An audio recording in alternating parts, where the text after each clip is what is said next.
নাম কি আলামিন? আমার নাম হলো আলামিন। আলামিন। এমডি আলামিন।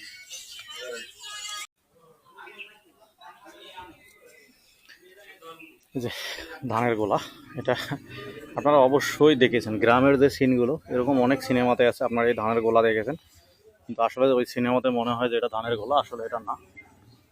দেখেন এই যে আরো কিছু বাড়ি, কবুতরের খোপ।